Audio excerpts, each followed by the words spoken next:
Então, vamos iniciar em 1952, né? Ocorreu na Inglaterra, na região de Londres, entre os dias 4 e 13 de dezembro, grande parte das indústrias, sobretudo a de geração de energia elétrica e das residências que usavam o carvão para a produção de energia e calor, onde a queima emitia grande quantidade de enxofre e material particulado na atmosfera, ocasionou um fenômeno denominado smog, né? Então, o problema foi causado pela chegada também de uma grande massa de ar frio que foi vindo do norte, que ocorreu a inversão térmica que favoreceu essa poluição.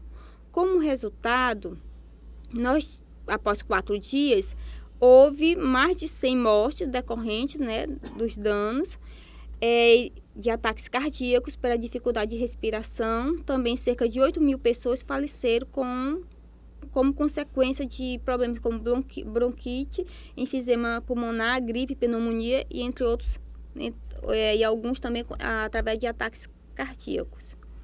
Em 1956, nós tivemos em Minamata, no Japão, a contaminação da Baía de Minamata. Então, inicialmente, os efeitos pelo lançamento do mercúrio foi detectado em gatos. Então, foi chamado de mal dos gatos. E 2 anos depois, foram registrados casos, né, nas pessoas. Então, através de disfunções neurológicas de família de pescadores. Também em gatos e aves observou-se, né, esse problema.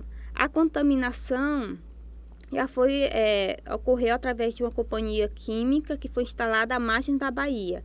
Então, 700 moradores foram mortos e 900 doentes crônicos devido às altas concentrações de mercúrio que causavam a doença mal de Minamata.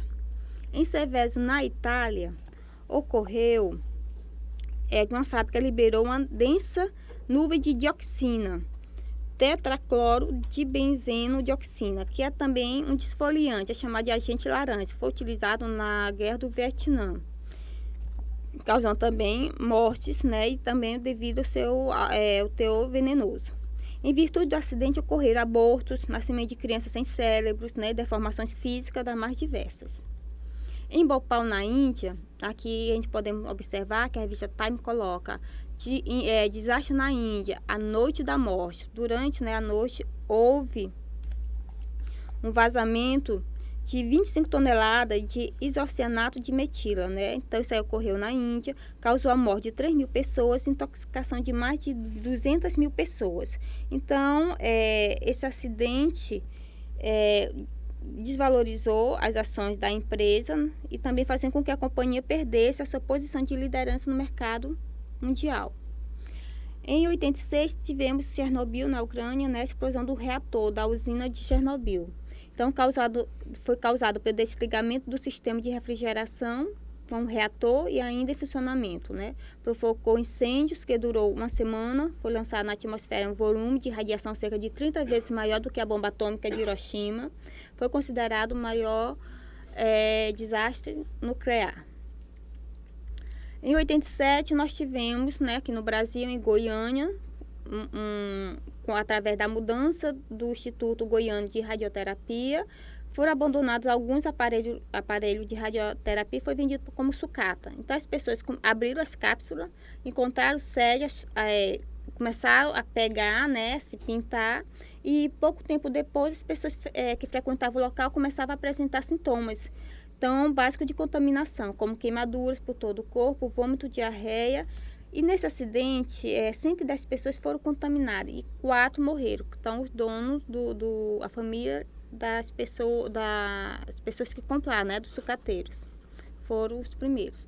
E os acidentes petrolíferos, nós temos vários, né? Então, aqui eu coloquei alguns fora e também aqui no Brasil. Então, o navio tanque Exo Valdez, houve uma colisão, né? Então, teve um vazamento no Alasca que causou cerca de 44 milhões de litros de petróleo. Então, considerado o maior acidente da história dos Estados Unidos. Já em 2000, nós tivemos, por causa da falha da operação do duto da Petrobras, houve vazamento de 1,3 milhão de litros de óleo, né? 1.300.000 litros de óleos contaminados, que contaminou a água a água da Baía de Guanabara. Então isso aí se estendeu por uma faixa de 3 quilômetros, então causou danos tanto ambientais como também econômicos para os pescadores. Também tivemos o vazamento de óleo rompido no viaduto do duto, né, sem válvula de segurança, no oleoduto também a Petrobras de São Francisco do Sul, em Santa Catarina, provocando derramamento também de cerca de 4 milhões de litros de óleo bruto. E em 2002 tivemos o petroleiro Prestige, que pertenceu, né, à firma grega Mares Shopping, que encalhou diante do litoral da Galícia. Então, vindo afundar dias depois, né, a 350 quilômetros da costa espanhola. E derramou no mar cerca de 20 mil toneladas de óleo. Isso aí causando danos ambientais graves. E do último nós tivemos Fukushima, no Japão, que foi um acidente, um desastre nuclear no central, né, de Fukushima, sendo resultado de um derretimento de 3 dos 6 reatores nucleares, onde a falha ocorreu na usina. A falha ocorreu na usina quando ela foi atingida por um tsunami provocado por um terremoto de magnitude 9.0. Então a usina começou a liberar quantidade significativa de material radioativos em 12 de março, tornando-se o maior desastre nuclear desde o acidente de Chernobyl. E os problemas ambientais, todos nós já sabemos, vamos só rapidamente fazer um comentário. Primeiro é a perda da camada de ozônio. Então, falamos da relação, falamos dos problemas, algumas coisas que estão acontecendo agora, né, que a gente já é bastante comentado, essa camada de ozônio. Então, nós temos a camada de ozônio, né, onde tem a camada onde fica a maior quantidade de oxigênio.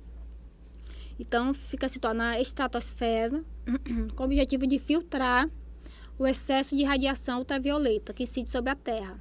Então, absorve cerca de 98% da radiação e também a alta frequência que é emitida pelo Sol. Então, sem a camada, a vida humana no nosso planeta seria praticamente impossível. Então, aqui a gente percebe que quando ela está intacta, a incidência do raio, ela diminui quando passa por ela. Quando nós temos os CFCs, aerosóis, né, o desmatamento da área, ela já diminuiu, então a intensidade do Sol atinge a Terra, nos prejudicando.